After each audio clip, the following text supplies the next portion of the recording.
이 글의 내용과 일치하지 않는 것은? 자, 1번 문제를 풀기 전에 2번, 3번 문제의 발문 형태를 잠깐 보겠습니다. 2번, A에 대한 이해로 적절하지 않은 것은? 3번, 비교하여 이해한 내용으로 적절하지 않은 것은? 자, 쌤이랑 같이 공부해본 사람들은 기억하겠지만 국어 문제를 푸는 가장 기본적인 원리는 동일률이야.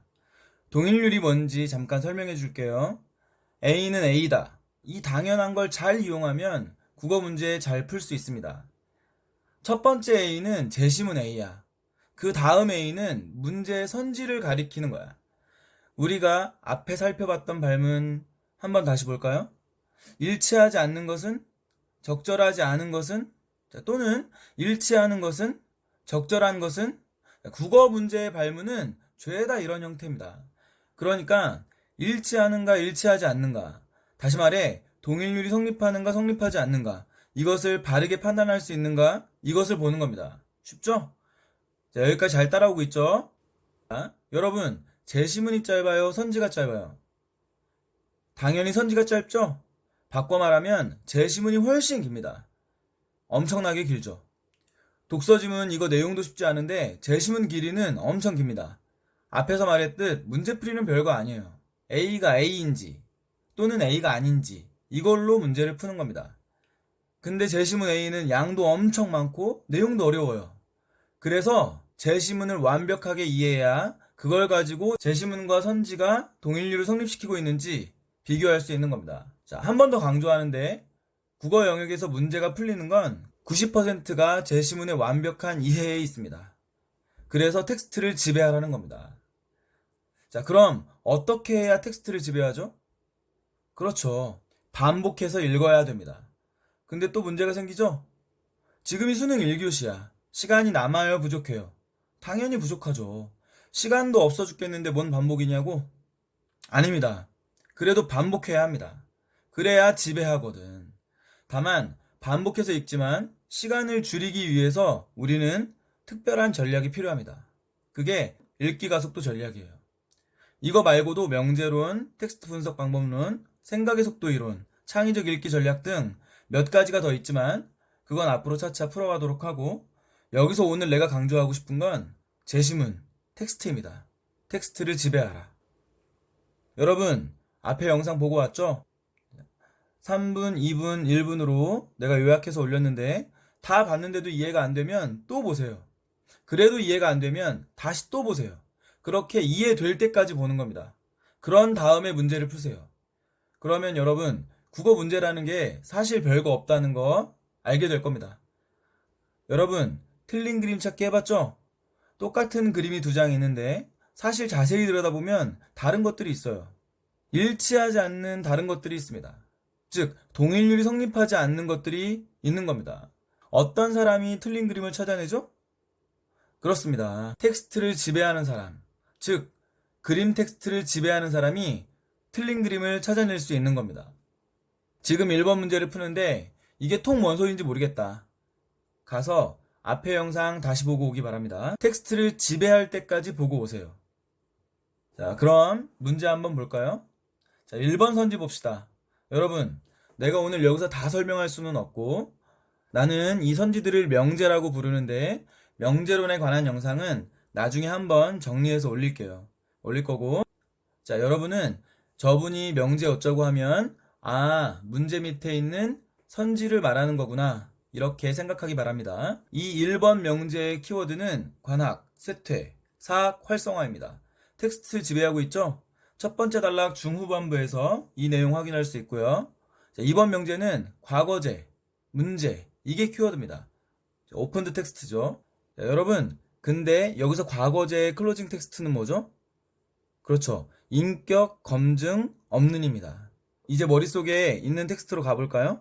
이 단락에서 과거제 문제들을 가리키는 키워드 기억하죠? 모범답안집, 암기법, 인격, 검증, 없는이라는 이 말과 모범답안집, 암기법, 요거 선비들의 문제였죠? 요게 일치하는 겁니다. 맞는 명제고요. 3번, 이 문장은 세 번째 단락에서 거의 그대로 가져왔습니다. 사실 명제고요. 거의 그대로 가져왔으니까 이것도 뭐 판단이 어려울 것 같지는 않고. 4번은 토지 사적 소유, 선비, 안정, 생활. 이게 키워드인데 이게 틀렸습니다.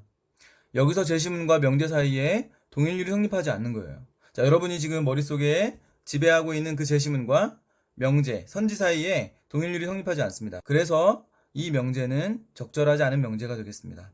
5번의 키워드는 유형원, 조선 후기, 개화기, 영향 이 정도인데 마지막 단락에서 확인할 수 있습니다. 쌤 수업 처음 듣는 사람들도 있을 텐데 그래서 막 오픈 더 텍스트, 클로징 텍스트, 명제, 동일률 어쩌고 당황스럽겠지만 앞으로 차차 기본 개념들 설명하는 영상 만들어 올릴 테니 조금만 참고 어색하더라도 참고 이해하고 들어주시기 바랍니다. 자, 2번 문제 보겠습니다. A에 대한 어쩌고 어쩌고 나와 있는데 A가 무슨 내용이었죠? 그렇죠. 공거제에 대한 설명이죠? 그러니까 이 문제는 공거제에 대한 설명으로 적절하지 않은 명제를 찾으라는 문제입니다. 자, 1번 명제는 사실 의견 명제야. 검증한 것은까지가 사실 부분이고 그 뒷부분이 의견 부분입니다. 자, 사실 부분 확인할 수 있고요. 맞는 말이고. 자, 뒷부분 키워드를 정리해보면 인격, 중요시인데 이 말이 사실 부분과 일치하는지 판단하라는 문제입니다. 사실 부분의 키워드가 7에서 9품직, 인품까지 검증 이거죠? 여기서 인격과 인품 사이에 동일률이 성립합니다. 맞는 명제예요.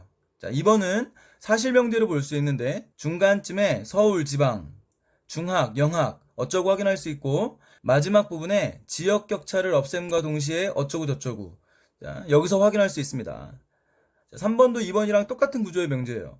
자, 중간쯤에서 방상, 향상 가져오고 마지막에 전국각지 교화 이것과 연결시키고 있습니다.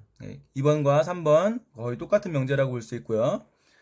자, 4번 명제의 키워드는 단계 선발, 재정 지원 확대, 특정 지역 득세 막으려 이 정도인데 이거 아무 말 대잔치죠? 재정 어쩌고는 공거제 시행하려니까 돈 필요하다 그래서 나온 말이죠? 유형원의 균전제와 함께 나오는 내용입니다. 자, 그래서 4번이 틀렸습니다. 자, 5번은 사실 의견 명제인데 태학에 입학할 수 있게 한 것은 까지가 사실 부분, 그 뒷부분이 의견 부분인데 앞부분에 3년, 1년 태학이라는 키워드와 짧은 시간 습득 방지라는 뒷부분의 키워드 사이에서 동일률이 성립합니다. 맞는 말이에요. 자, 3번 문제는 보기가 주어졌습니다. 당연히 이것도 텍스트 분석을 하고 여러 번 읽어야 합니다. 그래야 텍스트를 지배하고 문제를 풀 수가 있기 때문이죠. 자, 보기 한번 볼까요? 낭천제, 천거제, 관료 선발 관원, 주로 서울 유생 천거. 자, 낭천제 원인, 고위 관료 음서제 문란 때문, 음서제도 취재, 인격 자질 심사, 그러나 유명무실. 이 정도입니다. 한 번 더 읽어볼까요? 낭천제는 음서제가 문란해져서 자, 정확히는 음서제에도 있던 시험인 취재가 문란해져서 도입된 천거제도입니다. 자, 보기는 이 정도까지 보고요. 본문의 공거제와 보기의 낭천제를 두고 만들어진 다음 명제들을 한번 볼까요? 1번 기억, 니은 모두 관리 권한, 선발 방식 이 정도가 키워드인데 어떤가요? 자, 공거제도, 낭천제도 둘 다 관리들이 책임을 지고 인재를 선발하는 제도였죠?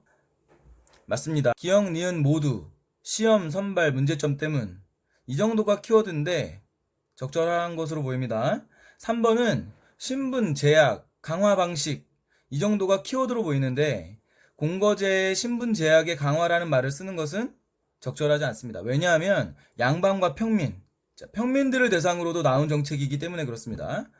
4번 니은은 격차, 심화, 문제점 정도가 키워드인데 보기에서 주로 서울에 거주하는 유생이라는 말이 있죠? 여기에서 유추할 수 있는 명제가 되겠습니다.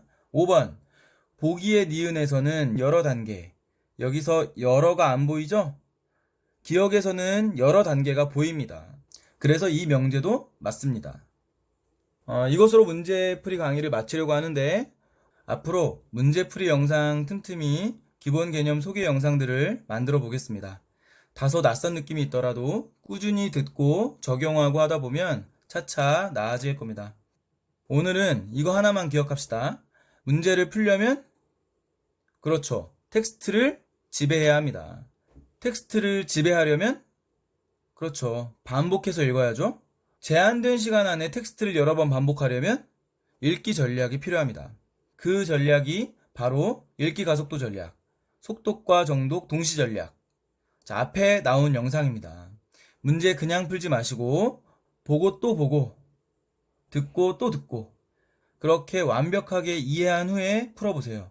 문제는 그냥 풀리는 겁니다. 정답은 진짜 제시문에 있는 게 맞습니다. 그러니까 우리는 제시문에서 시작해서 제시문으로 끝내야 하는 겁니다. 여러분, 수고하셨습니다.